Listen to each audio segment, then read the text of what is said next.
So the way that Bitcoin is being developed is through open source. All the code is open source for the Bitcoin clients. You can go on GitHub right now and look at all the code through Bitcoin. You can send in your submissions to the Bitcoin core developers and ask for different parts of the Bitcoin code to be improved. So the updates of Bitcoin is a community-run effort. Anybody can volunteer their time and improve the code. Here on the screen is actually a list of contributors to the Bitcoin code, listed in order of contributions, how many commits they've made. And this goes on for, there's probably been a couple hundred people, 200-300 people that have individually improved the code. There's also a process called the Bitcoin Improvement Proposals, BIPs for short. And this is how people make their suggestions of, similar to a product roadmap in an organization. People suggest, well, we want this new feature into Bitcoin. We're providing a proposal of how it should be done. And the community itself decides on, well, what do we work on next? What's the next thing to work on in the code? So you can see it's a community-driven initiative. And one of the nice things about it being open source is anybody can go and take the code, copy it, make a few adjustments here and there, and create their own currency, like Litecoin. So a few years ago, in 2011, Charles Lee, he created Litecoin. And all he did was take the Bitcoin code and tweak a few different parts here and there. So with Bitcoin, there's a coin limit of 21 million. He changed his currency to 84 million. And the average block time, so right now with Bitcoin, it's about every 10 minutes a new block is added. Well, with Litecoin, it's every 2.5 minutes. And just like that, probably about 4 or 5 hours of work, he created a new currency and launched it and called it Litecoin. So you can imagine since then, if it's so easy to create your own currency, a lot of other people have created their own monetary recipes for their own currencies. Maybe Bitcoin isn't the right answer. Maybe some other currency is. So we have Litecoin. We also have Dogecoin. Dogecoin has a few different differences as well. I think it's an average block time of about a minute. And a community actually grew around it. They became involved in running different charitable events all around this currency. Darkcoin. The IRS, the feds, all these guys are not too impressed with Darkcoin because they've changed around a lot of how the blockchain works in Darkcoin to make every transaction even more anonymous. So there's also these concepts called alt chains. Instead of it being a separate coin, a separate currency, it takes the technology, the blockchain technology of being a decentralized ledger, and instead using it as a decentralized database. So for example, Namecoin, when you register a domain name, maybe you'll do it through GoDaddy, and then they registered through this international organization called ICANN. And it's one centralized database, one centralized authority that decides who owns this domain name. Well, what if we decentralize that? And that's what Namecoin is. So that's why it's called an alt chain. And of course, Ethereum. We've heard this a lot. Smart contracts and the decentralization of contracts. So being able to decide who owns a title to this house. Or there was even a marriage done onto the blockchain. Well, what if you can decentralize titles to different things? So we can get more into smart contracts. You'll hear a lot about it in the future. And you can imagine there's quite a lot going on. There's hundreds of new altcoins. There's alt chains coming out. We caught up with Tim Swanson to talk more about how these new altcoins and alt chains are going to be affecting our lives. My name is Tim Swanson. I do business development and research at Melodic. Melodic is a digital asset platform that has tools for exchanges, for converting assets, for companies to enable digital assets onto their own platform and their own companies. So what is Ethereum and what is a smart contract? So Ethereum, on paper, in theory, is both a language, a programming language, and a platform to enable developers to create decentralized applications.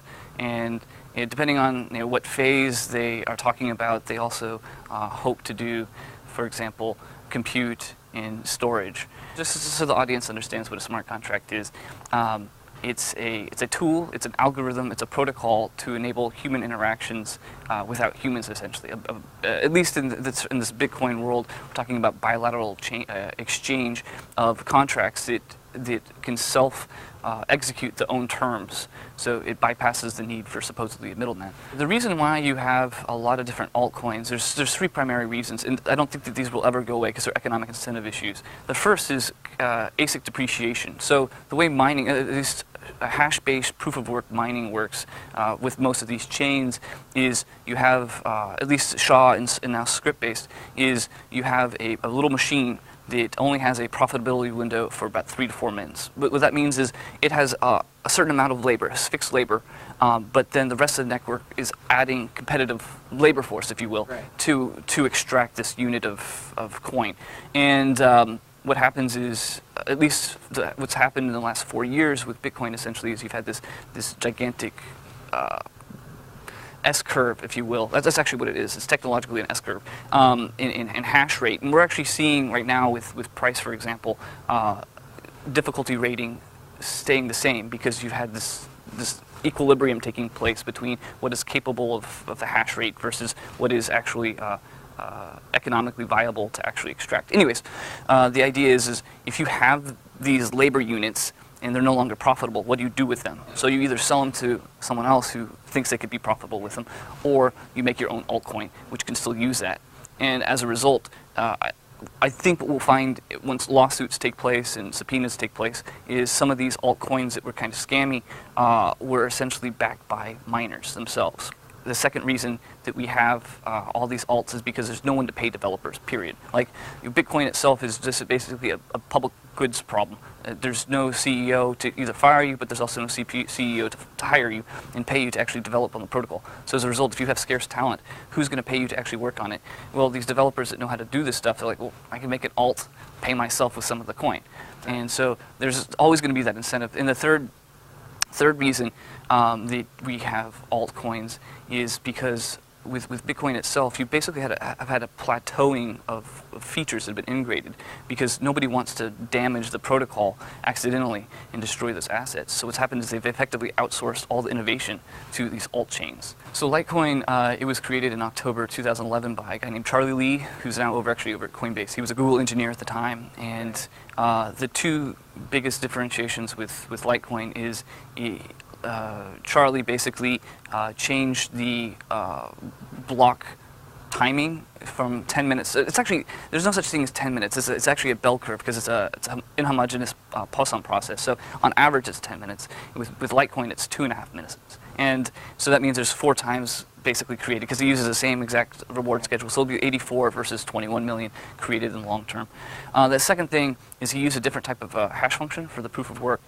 Instead of using SHA-256D, he used something called script or S-script, which is supposedly more memory intensive, or memory exhaustive, if you will. And as a result, it was designed supposedly to be ASIC resistant, and that didn't actually live up to the claim.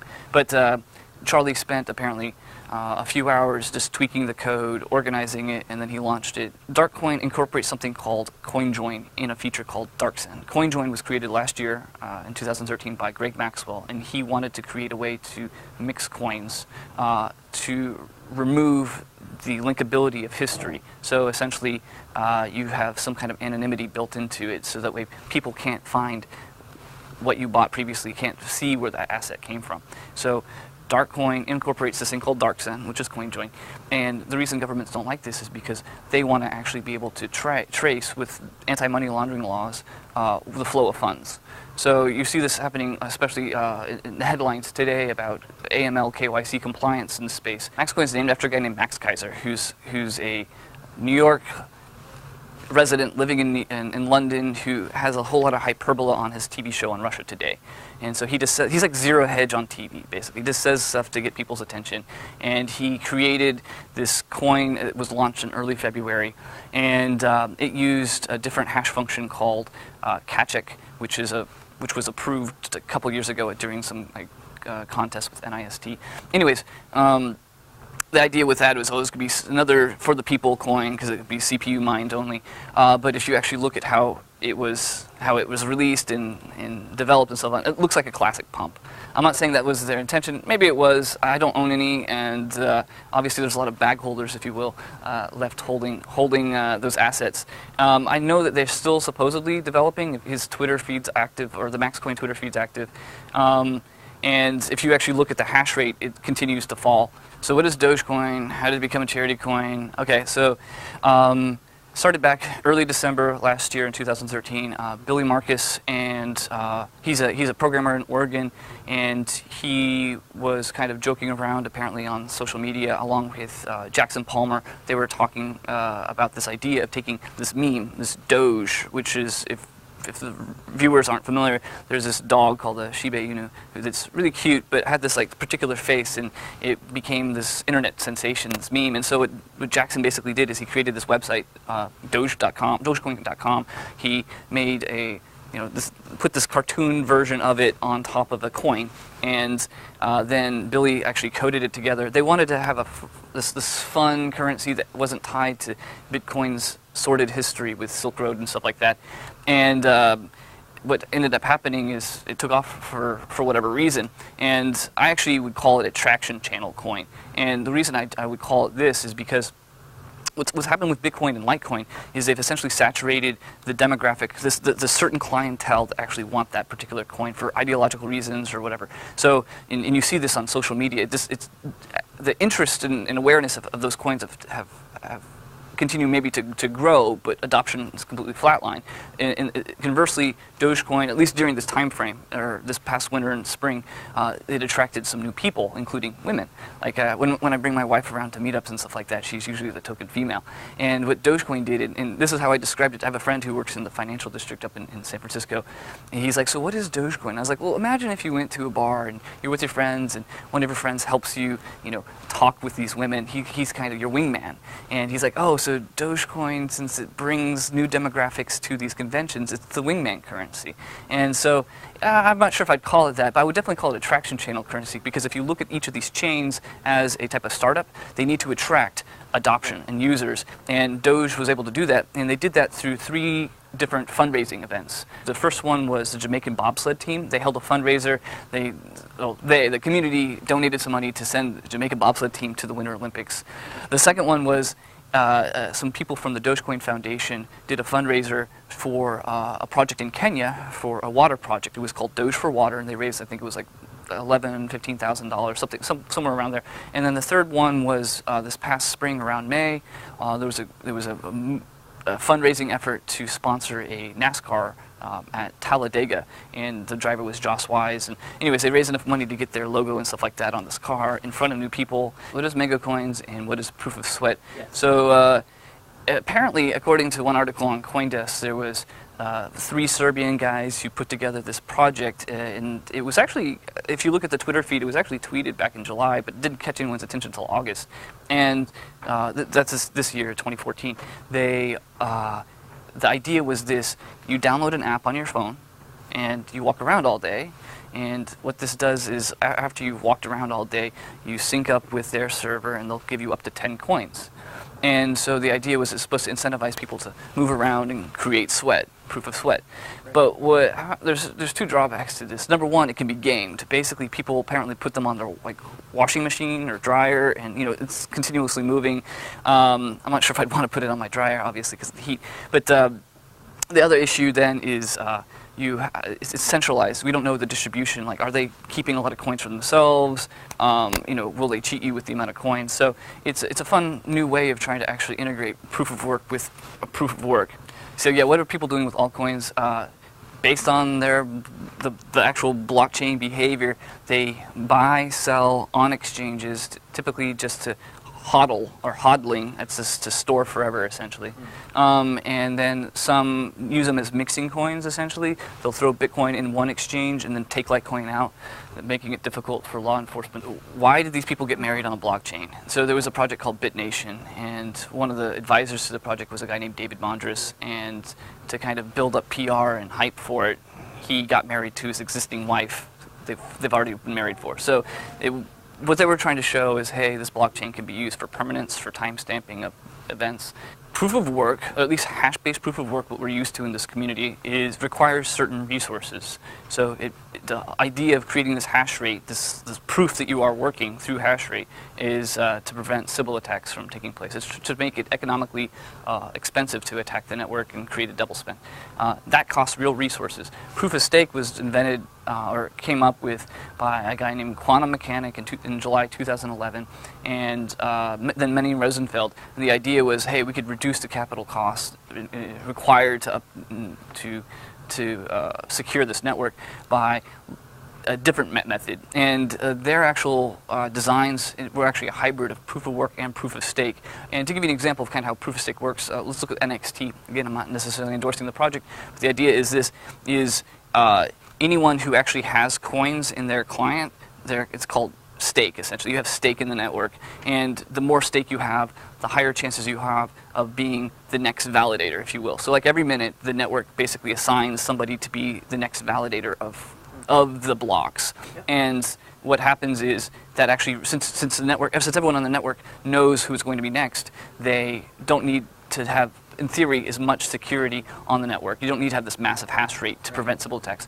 In practice, though, all pure proof of stake systems have become centralized in some manner. Like PureCoin, for example, which is one of the first ones, they had the development team actually signs each block. We've also learned what not to do. So, for example, an example Charlie Lee mentions in his presentations is something called Geisgeld, which was a coin back in 2011 that had 15-second block times. Basically, they took Bitcoin, forked it, had 15-second block times versus 10 minutes. And what they found is that was too fast for the network to propagate an actual block. And consequently, miners left that network because they continually were unable to hear the next block and were working on it simultaneously, thus creating an orphan and not being rewarded for that. And so it became very insecure. So we've learned that in a decentralized manner, there might actually be a lower bound limit for, at least based on this proof of work mechanism. Another thing we've learned not to do is block rewards issues, or we've learned what some of the issues are with block rewards. There's a early adopter named Ray Dillinger. He was actually on the original Metzdao cryptography list with Satoshi. He's still around today, and what he's been doing is he's been kind of analyzing, like, why do altcoins die? And what he's found, the primary culprit is block rewards. Essentially, with Bitcoin, for example, every 4 years, the block reward, the seigniorage reward, if you will, decreases by half every 4 years. From 50 to 25 to 12.5, and so on. And same thing with many of these, all these proof of work chains essentially have the same monetary supply with an asymptote and stuff like that. And what he's found is if a chain doesn't double in value at the same time as it splits in half, you have miners leave. Some non-monetary chains I think are interesting are Factom, Filecoin, SkuChain, and Artcoa. Essentially what they're doing is they're tracking notary services in a sense. They can track titles and registries and provenance of an asset. And Artcoa, for example, if you look at the art world, you have an asset, the art, but then you also have value in who owned it previously, the pedigree. And that's an analog world right now. So the question is can you digitize that and put it in a place that it can't be corrupted and can last for a long time. So they're looking at, can they use a blockchain to do this? SkuChain, similar idea with supplies. For example, they want to get Pfizer all the way down to the end user being able to use a token. There's no monetary value to this token, but each token represents a unit within these packages, these pharmaceuticals to the end user. And supposedly, in theory, you'll be able to track back to see where the shenanigans took place. A couple other projects that are interesting. One's called Folding Coin and Gridcoin. There's these distributed computing projects from Stanford and Berkeley that allow users globally to basically fold proteins to try and cure cancer, but they're not rewarded for this. And so what Folding Coin and Gridcoin want to do is they want to give coins to people that are participating in this project, and they could be redeemable.